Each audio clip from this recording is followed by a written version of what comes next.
ada ancaman secara langsung via japri WhatsApp oleh Farhad Abbas ke Ibu Rita. Atas laporan kami terhadap Farhad Abbas yang sudah berproses, dan kami yakin sekali ada 3 pasal yang berkaitan. Salah satunya pasal pencemaran nama baik, pasal pengancaman. Itu ibu itu ada rekaman suaranya, dia bilang Pak Farhad, katanya Pak Farhad mau bagi-bagi uang, bagi dong uang sama saya.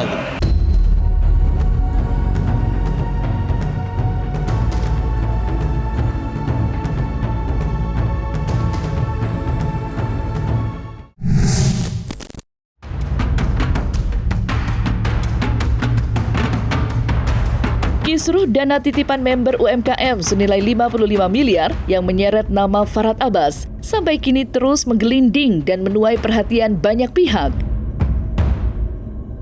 Terkini, Koordinator Member UMKM Andi Rivaldi dan beberapa saksi dari member UMKM kemarin menyambangi Polda Metro Jaya untuk memberikan klarifikasi atas laporan yang dibuatnya.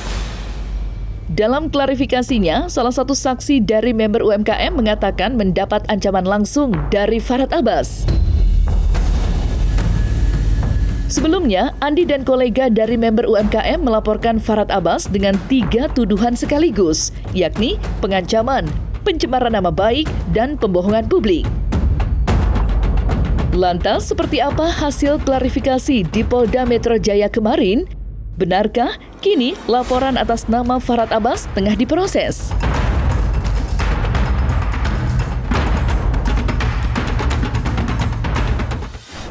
Hari ini kami ke Polda Metro Jaya terkait memenuhi undangan klarifikasi terkait laporan kami UMKM terhadap Farhad Abbas.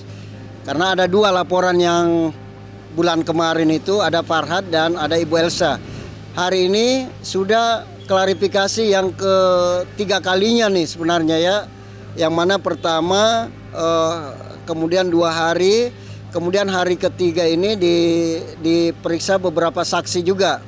Bahwa saksi di sini yang diperiksa tadi ada Ibu Rita dan ada Ibu Ida juga. Cuman Ibu Rita juga akan dilanjutkan untuk berikutnya nanti, menyatakan bahwa memang ada ancaman secara langsung via japri WhatsApp oleh Farhad Abbas ke Ibu Rita.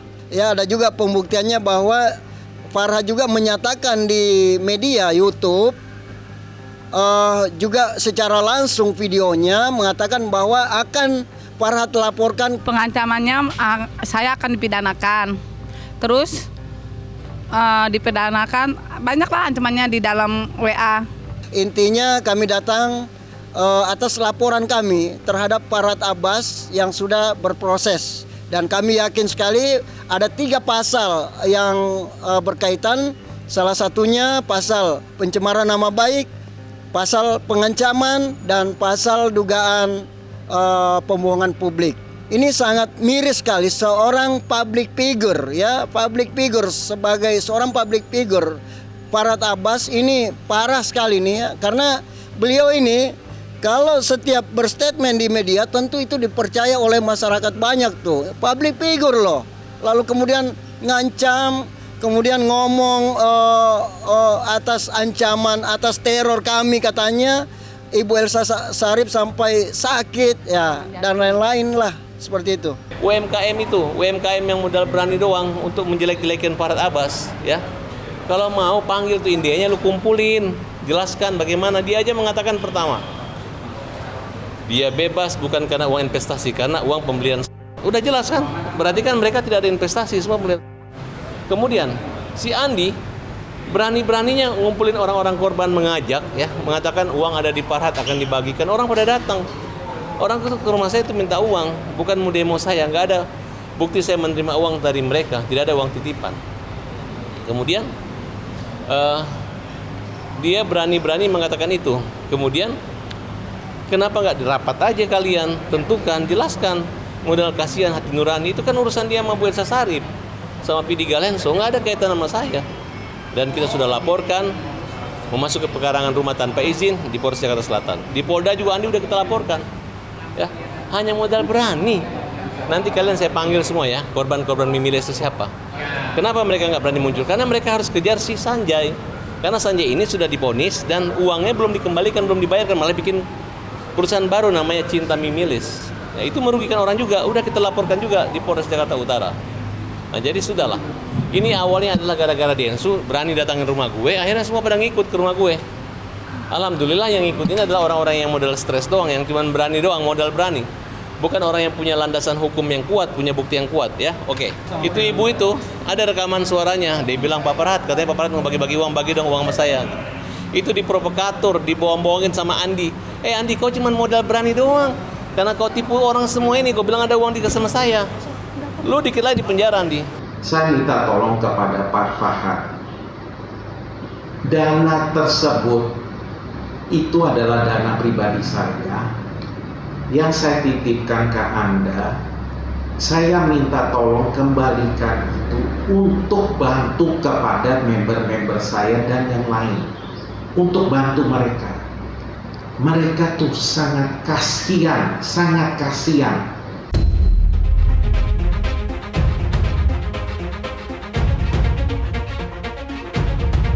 Sekali mendayung, dua pulau terlampaui. Ya, selain memenuhi undangan penyidik Polda Metro Jaya untuk memberikan klarifikasi atas laporan yang dibuatnya, Andi selaku koordinator UMKM juga meminta izin keramaian untuk menggelar aksi demo besar-besaran di kediaman Farhad Abbas dan Elsa Sharif sebelum melanjutkannya ke gedung DPR. Aksi demo yang rencananya akan digelar tanggal 5 Februari 2025 itu dimaksudkan untuk mengingatkan Farhad Abbas dan Elsa Sharif agar mempunyai itikat baik mengembalikan dana titipan member UMKM yang sudah berlarut-larut tanpa ada penyelesaian. Lantas, apa harapan para member UMKM atas rencana mereka dengan menggelar aksi demo secara besar-besaran di kediaman Elsa Sharif dan Farhad Abbas? Mungkinkah aksi demo ini dapat menyelesaikan masalah hingga tuntas? Mengingat sebelumnya aksi yang sama pernah digelar, namun sampai kini pun ambyar.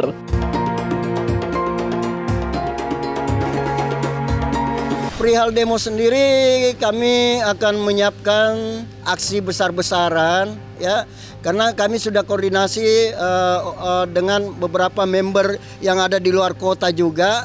Mereka tidak hadir, yang tidak sempat hadir akan memberikan kuasa, amanat atau mandat atau semacam penunjukan kepada kerabatnya yang ada di Jakarta untuk ikut turut aksi juga, turun ke jalan nantinya, termasuk ya ke adik-adik mahasiswa juga. Ada 6 kampus yang kami sudah koordinasi, mobil komando juga kami sudah persiapkan semuanya, dan aksi nanti kami akan tembuskan juga ke Pradi ya, termasuk DPR RI, supaya pemerintah dalam hal ini ya benar-benar bisa memperhatikan nih begitu lamanya ya para rakyat kecil, kelompok-kelompok pedagang UMKM yang berharap ya dananya bisa kembali untuk kelanjutan usahanya, tapi sama sekali dianggap sepele gitu loh. Demo besar-besaran ini benar-benar bisa DPR RI sebagai wakil rakyat juga ya, dalam hal ini pemerintah bisa menangani, karena kami juga sudah laporan ke Wapres juga, dan nanti akan kami sampaikan juga ke Peradi langsung. Acara demo titik kumpulnya di kantor Ibu Elsa Sharif, titik kumpul kedua kantor Farhad Abbas, kemudian titik demonya itu di DPR RI. Di situ kami menyampaikan surat secara resmi, menyampaikan orasi yang tentunya segala spanduk juga ya, dan kemudian surat juga akan kami layangkan sebagai tembusan ke Dewan Peradi dalam hal ini. Rencana tanggal 5 bulan 2 2005. Jadi kami akan kenang nantinya 5225 ya, seperti itu. Iya, kami berharap sih sebelum demo ada itikat baik mereka ya. Kami nggak mau juga mencemarkan nama baik mereka kalau mereka masih merasa punya nama baik. Tapi kalau nggak merasa punya nama baik, apa boleh buat? Di saat demo nanti ya tentu kami berorasi dengan cara kami lah. pemahaman kami lah sebagai masyarakat awam tentunya. Ya, kami salah paham sudah kalau Ibu Elsa Sharif, Farhad Abbas dan Vidi Galenso Sharif masih menunda-nunda ya perdamaian dalam hal ini mufakat yang klarifikasi lah. Kalau memang dana itu nggak ada sama beliau ini, tentu klarifikasi sama kami cukup kok. Ya, supaya kalau memang nggak ada ya kami pasti menyalahkan Pak Sanjay juga dalam hal ini. Kalau memang nggak ada, tapi kalau memang yang dilihat di sini beliau ini tidak respon, maka kami jelas-jelas menyalahkan mereka lah, karena nggak ada sama sekali responnya gitu. Mengenai Pak Andi bilang bahwa saya akan dibebaskan dari segala kejaran member, itu juga ada saksi. Mungkin tadi ada lihat itu Pak Alex tuh di belakang tuh, ya, menyaksikan. Janji Mas Andi, saya tidak akan dibawa-bawa lagi karena saya klarifikasi itu dengan bentuk seperti laporan keuangan tertulis, disetujui oleh kami ini menjadi bahan barang bukti BAP ke Polda Jatim. Ya. Jadi memang betul, saya bukan clear, bukan karena apa-apa, karena memang sudah selesai. Bahkan dari hitungan-hitungan itu saya masih punya piutang dengan Kamal. Tapi tadi dijelaskan ada uang cash, ada uang transfer, mana yang benar? Tadi Bung Roni sudah mempertanyakan itu 55M itu apa bentuknya, uang transfer semuanya? Enggak, berubah. Jadi 55M itu ada transfer, ada cash. Padahal di surat kuasa dibilang total transfer. Dibilang total transfer. Saya minta. Mana bukti 55M itu? Terus bilang juga bertahap. Nah, dibilang bertahap Transfernya. ya kan? Saya bilang mana supaya jelas yang ke saya berapa dan saya sudah bertanggung jawab. Saya tahu, supaya saya jangan dibawa karena surat kuasa saya dengan Bu Elsa beda. Dibilang sesudahnya baru dikasih. Ya pokoknya beda, dan itu yang mengakibatkan saya punya transferan juga beda, pertanggungjawaban juga berbeda. Jadi tapi Kamal tetap mau menggabungkan 55M. Nah, saya nggak bisa dong. Ini kita bukan beli rambutan, saya ikat. Ini hukum, kalau pidana itu harus individualis.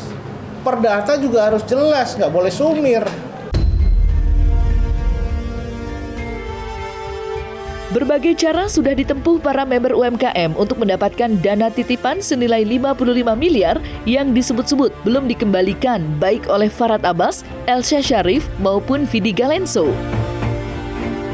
Dan belum lama ini Andi Rivaldi dan sejumlah member UMKM menggeruduk Elsa Sharif yang sedang mengadakan konferensi pers bersama kliennya. Aksi itu dilakukan Andi untuk menyerahkan surat dan meminta klarifikasi Elsa Sharif yang tak kunjung memberikan tanggapan atas tuntutan mereka. Namun, apa hendak dikata, Elsa Sharif memilih kabur, meninggalkan tempat acara usai mengetahui kedatangan Andi dan kolega di tempat acara. Keberadaan Elsa Sharif yang hadir dalam acara konferensi pers merupakan bukti jika yang bersangkutan tidak dalam keadaan sakit. Seperti yang ramai diberitakan jika pengacara senior itu dikabarkan terkena serangan jantung hingga harus mendapatkan perawatan intensif di rumah sakit. Lantas seperti apa kekecewaan Andi dan kawan-kawan usai gagal menemui Elsa Sharif? Tanya lagi kok, kita datang baik-baik kok. Ini mau ngapain nih Bang? Ya, mau ngantarin surat kita. mengantarin surat dan banyak yang tersirat juga yang perlu kami sampaikan. Mungkin ada gitu loh. Selama bertahun-tahun kami cari, selalunya nggak pernah ketemu. Alasannya sakit lah. Ya, sampai kirim foto ke rumah. Karena tanpa menjawab ini. Ya. Tadi kan Elsa bilang ya, katanya dia mau membantu UMKM. Nah ini uang UMKM itu 55M. Ini UMKM lagi Elsa, geruduk Elsa. Kenapa nggak dikembalikan sama Bu Elsa? Gitu loh. Malah kabur nih, kami ngantarin surat nih. Apa yang penting kami sudah tahu Ibu Elsa ada di sini, ya udahlah. Temui kami dulu, baru kami pulang. Dan banyak saksi. Oleh karena itu, nggak ada alasan. Nggak ada alasan untuk mereka tidak bisa menerima meskipun sepucuk surat cinta. Ya, surat cinta nih. Sepucuk surat cinta untuk Ibu Elsa Sharif. Nggak ada alasan untuk kalian tidak terima surat kami. ya kami tidak berbuat apa-apa. Bahkan tadi kami tidak teriak-teriak. Tapi begitu kalian memancing kami untuk bersuara, maka kami akan suara demi kebenaran. Kami mau benar. Kami datang dari sore baik-baik mau titip surat. Tindakan abang bener nggak masuk rumah orang tanpa izin? Bener nggak? Kantor, ini kantor Ya, ya memang apa bedanya Bu? Kantor bukan tempat umum. Ayo banding yuk. Tempat umum orang datang ke sini. Ya udah, kalau kami salah laporkan. Laporkan. Silakan deh ya. Kami bisa hilaf loh kalau begini berulang-ulang. Hebat banget ini, ya sampai masa Bapak polisi juga nggak bisa menengahi yang seperti ini, Pak. Apa alasannya Bapak coba nggak bisa menengahi ini? Siapa? Bapak polisi nggak bisa menengahi. Saya tadi udah tanya bahwa ini udah dilaporkan. Iya. Ya kan udah proses hukum ya. Tanyakan lagi sampai di mana perkembangannya kan begitu. Dia udah mediasi kemarin Pak, pertemuan, dan dia sudah mengakui 33M. Gitu loh. Kali ada prosesnya lagi Pak. Nggak ada prosesnya. 33M inilah kami tanyakan. Balikin. Kali lawyernya kan laporan sama Bu Elsa apa? Belum di ini. Ayo. Udah kan Bapak ada lawyer, dia ada lawyer. Silakan aja hubungan sama lawyer gitu ya. Bang Andi ada lawyer juga. UMKM tidak ada uang untuk lawyer, ya. Kami hanya mengandalkan kekuatan ya, orang-orang kecil semua nih ya teman-teman. Mereka punya uang 1 juta, 2 juta, lalu kemudian ngajak keluarganya. Kalau di ini kayak ayam. Akhirnya kemarin pada saat kami mengirim surat mau menyampaikan secara langsung surat terkait somasi dan aksi demo, penyampaian aksi damai kami ya, itu timnya, karyawannya nggak mau nerima, sehingga kami mencoba untuk menunggu. Akhirnya Ibu Elsa Sarip kami lihat langsung ya, sementara lagi preskom di situ ada kasusnya Sheila kayaknya ya, tentang apa namanya skincare ya. Nah di situ kami sangat berharap sekali bisa ketemu langsung, tapi kan pada akhirnya mengecewakan juga dengan ramainya orang seperti itu kok harus kabur gitu kan. Ini kan bukti ya, artinya publik ya bisa melihat bahwa ada apa gitu kok. Semacam seorang Ibu Elsa Sarip, orang paham hukum, kok bisa ketakutan gitu loh kami datangi. Ya kalau memang Anda benar tentu justru kami lah yang harusnya ketakutan, seperti itu. Kalau pertemuan kemarin sih sebenarnya sih memang nggak ada penyelesaian, tapi kami semakin yakin sebagaimana pihak Elsa Sarip mengakui ada dana 33 miliar yang diakui. Lalu kemudian pihak Farhad yang lalu juga waktu mediasi, Farhad juga mengakui bahwa ada 39 miliar. Lalu kemudian ya selain dari Vidi katanya kan, dan Bang Vidi juga mengakui bahwa memang ada ya dana yang masuk ke rekeningnya juga dengan sebesar 9,950 M. Namun memang Pak Vidi mengatakan bahwa dana tersebut tidak cukup 55 miliar dana transfer, karena memang selain transfer ternyata ada dana tunai juga ya, dan itu kami lengkapi semua berkas-berkas yang dia minta tadi dari pihak Wapres, termasuk dana tunai sehingga mencapai 55 miliar tersebut. Bahkan setelah dijumlahkan ternyata lebih gitu dengan bukti-bukti dana transfer dan dana tunai yang kami temukan. Yang saya berikan 55M, ya kalau saya mau lihat etika baik adalah datang bicarakan masalah 55M itu yang diberikan gitu toh. Tapi kalau orangnya tidak datang, ya saya lihat itu bukan tidak ada etika baik lah gitu. Buktikan. Terakhirnya sekali lagi katakan buktikan. Mau bicara apapun harus ada bukti. Kayak saya bilang saya gelar buktikan. Kalau siapapun bisa bicara, siapapun yang bisa omong, tapi buktinya. Di mana itu yang saya undang, makanya untuk buktikan itu seluruhnya. Tadi aja saya minta buktinya sesuatu, dia bilang dia cuma terima sekian aja. Saya minta bukti secara tertulis, secara saya ambil aja tidak boleh kok. Jadi ya kembali lagi ini negara hukum kok. Negara hukum kan lihatnya bukti.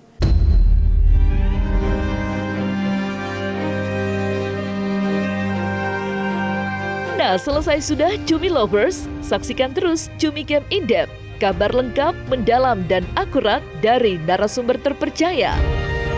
Dan jangan lupa untuk like, subscribe, dan juga share channel YouTube Cumi Cumi.